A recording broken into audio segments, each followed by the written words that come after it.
One man who knows where the goal is for the visitors is their league top scorer, fullback Gus Scott Morris.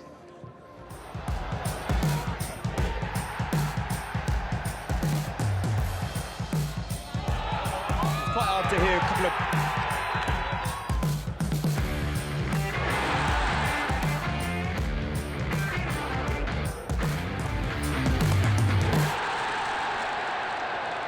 Gus, thanks for joining us today. Happy New Year. You're set to make your 100th league appearance for Southend. How proud are you to reach that milestone? Yeah, very proud. I think when I signed, I was just hoping to get a start. So to get to 100 now, after being here for 3 seasons, is a great accomplishment. You've scored 10 goals already this season. You've already beaten last season's goal record of 8. Did you set yourself a target at the start of the season? No, I don't, to be fair. I just try and better myself. So maybe that is a target. I try beating 8, but I just try and score every week, and so far it's been going all right. And you're quite an aerial threat as well. We've got some highlights here of your goals that you've scored. Is that something that you've worked on in training? Just in general, playing in my career, really, just from the lower leagues, kind of a lot of goal kicks getting put on my head because I'm a smaller person and learning how to head the football, but it kind of helps it being small because I don't get picked up by the big lads. And you've got a licence to go forward as well. Is the gaffer giving you that to do that and go and create some chaos in the box? Yeah, no, for sure. I think the gaffer gives me the licence to know that he wants to get me in the box, and I've got a good kind of box presence in there. So, but the only problem is you've got to go and do a 70-yard run back. That's the only problem. That's the thing I was going to ask you. What's the balance like? When do you set yourself to go and attack? A bit of instincts. I think it's a bit. The kind of gaffer kind of gives a bit of trust to me and Bridgie and the wing backs to kind of instinctively get in the box. Yeah. But at the same time, I think he trusts that we're going to run back and go and help our defenders out as well. And what's it like playing in front of the crowd? Because obviously you get some big attendances, don't you? Yeah, it's Got a unbelievable. good relationship with the fans, haven't you? Yeah, it's unbelievable. I think it's my favourite place to play. I think it gets it going. It's an old school kind of feel around it, and when we're on top of teams, they suck the ball into the net. So it's a great place to play. Well, your manager's told me not to big you up too much. He doesn't want to lose you, obviously, but there's a few goal celebrations flying about, isn't there, as well? What's all that about? No, yeah, it's just a bit of a superstition that I kind of pull out a new celebration every time, and it seems to be working. So hopefully today you'll see a new one come out. Yeah, we can have a look at them now. Are you going to be doing that roly-poly on this dampened pitch today if you do score? Who knows? You'll have to wait and see.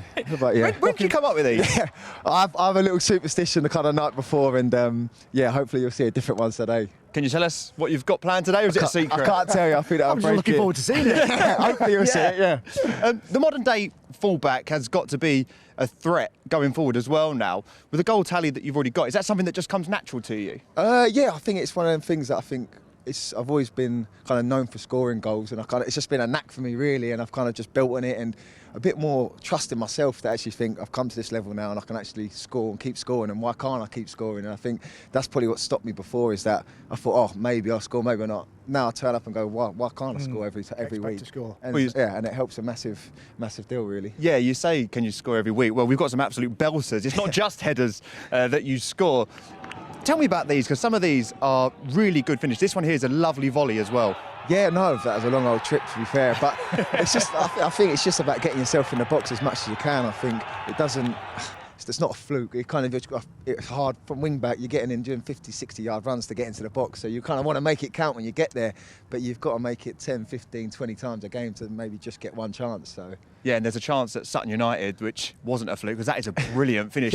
Now, for me, the unskilled footballer, that looks like a very difficult technique. When this came out to you at this point, did you always have in your mind that you were going to shoot? To be fair, I wanted to shoot, but just all of a sudden it kind of comes to a bit quicker, and all of a sudden I thought, well, I'm going to have to half-volley it, and 9 times out of 10 I think that goes into the stand. So I was just happy to see it go in the net, and I know Stevie obviously played at Southend, so we had a laugh and a joke afterwards. I bet you did. Yeah. I bet you He did. gave me a text the next day and said, thanks for that, Gussie. It's a great finish though, and it's refreshing to see how much you're enjoying your football. Yeah. And that manifests itself, doesn't it, in goals. What's your target long term?